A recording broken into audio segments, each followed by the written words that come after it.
एक बार फिर हम आपके समक्ष उपस्थित हुए हैं और आज हम फिर दोबारा वह स्वास्तिक हाइट्स के बारे में बात कर रहे हैं, जो मोरहाबादी का एक चर्चित प्रोजेक्ट हुआ करता था और जिसके जो डेवलपर थे यानी सत्यभामा बिल्डर्स प्राइवेट लिमिटेड, उसके कर्ता धर्ता नीरज सहाय जिनकी अब मौत हो गई है, उसके बाद जो अपार्टमेंट बुकिंग करने वालों का जो दावा है कि उनके 42 करोड़ रुपए कहाँ गए, इसमें एक नया समीकरण आया है और जमीन मालिक ने यह स्पष्ट रूप से कह दिया है कि उन्होंने किसी भी तरह का कोई पैसा किसी से नहीं लिया है, क्योंकि इस अपार्टमेंट, इस प्रोजेक्ट का ना तो नक्शा पास था और ना ही यह रेरा से अप्रूव्ड हुआ था। तो किन परिस्थितियों में जो है 42 लोगों ने उस प्रोजेक्ट में पैसे लगाए या यह पैसे किसको दिए गए, अब ये सबसे बड़ी चुनौती है। और हमने यह खुलासा किया था कि कैसे जल संसाधन विभाग के एक अधीक्षण अभियंता हैं ललन सिंह यादव,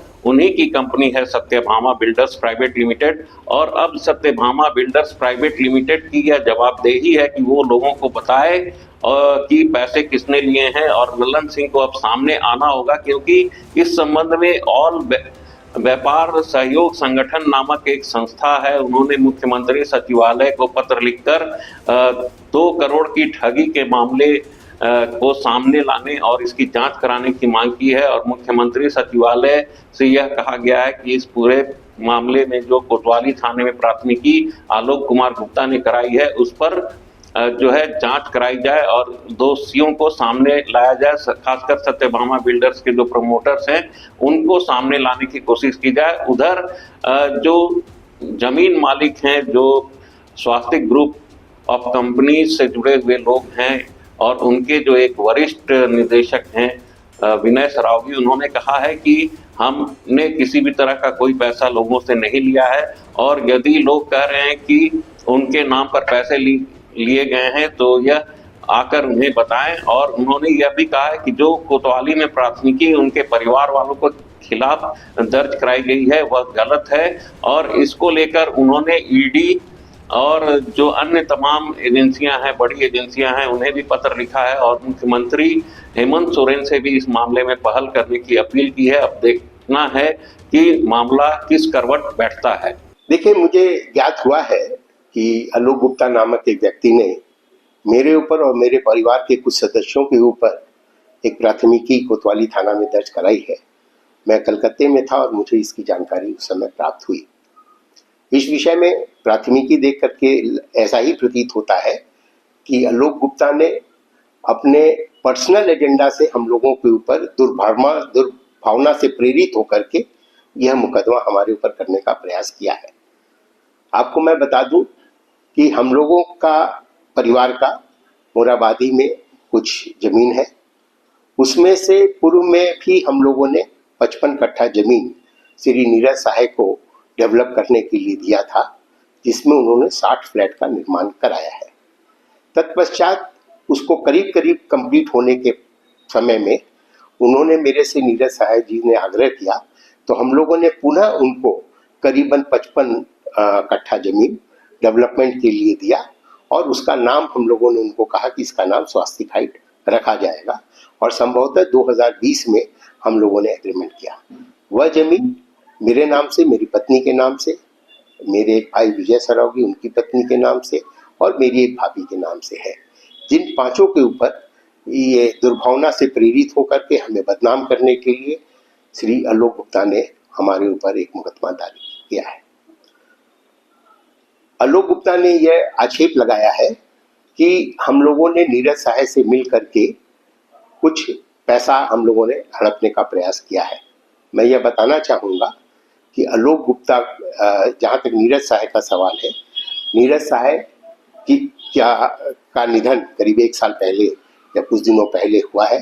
उन्होंने सुसाइड किया था, जो सर्वविदित है, और उनको हम लोगों ने जब 55 कट्ठा जमीन दिया तो हम तो एज ए लैंड ओनर हमने उनको दिया है, और डेवलपर नीरज सहाय। नीरज सहाय को कौन क्या एडवांस देता है इसके बारे में एज ए लैंड ओनर हमारी जानकारी में कुछ भी नहीं है। किसने क्यों पैसा दिया और क्यों नीरज सहाय के ऊपर इतना विश्वास करके दिया है, वो आलोक गुप्ता अभी बता सकते हैं। आलोक गुप्ता का आक्षेप है कि हमारे से उनसी बात हुई और हमारे बोलने पे उन्होंने 2 करोड़ रुपया दे दिया। तो मुझे नहीं लगता कि आलोक गुप्ता इतना सरल आदमी है जो मेरे बोलने से 2 करोड़ रुपया किसी को दे देगा। और मेरे से आलोक गुप्ता की कभी भी कोई बात नहीं हुई, ये मैं कह सकता हूँ। और 4 महीना पहले वो मेरे पास जरूर आए थे और उन्होंने मेरे से आग्रह किया था कि इस मामले को सुलझाएं। मैंने उन समय भी उनसे कहा था कि आपने उनको चेक और नकदी भुगतान क्यों किया। नकदी भुगतान करना इनकम टैक्स या ईडी के हिसाब से एकदम सरासर गलत है। और मैंने कहा कि आप लोग सत्यभामा बिल्डर से बात कीजिए जिससे कि आपका जो नुकसान हो रहा है उसकी भरपाई कैसे हो जाए। लेकिन जहां तक प्रश्न है हमारा, तो हम तो लैंड ओनर हैं। हमने कोई भी किसी से भी एक पैसा इस एवज में किसी को भी फ्लैट देने के नाम पर नहीं लिया है। और हमारे ऊपर ये आक्षेप कराना ये सरासर गलत है। और मैंने तो अलग से पत्र लिख करके सभी जितने भी इस तरह की संस्थाएं हैं जो भारत सरकार की, मैंने उनसे आग्रह किया इस पे हस्तक्षेप करके उचित कार्रवाई करें। और ये आलोक गुप्ता जैसे व्यक्ति जो है, जो इन कारण प्रकार दूसरे को बदनाम करने की कोशिश करते हैं, उनके ऊपर उचित कार्रवाई करें।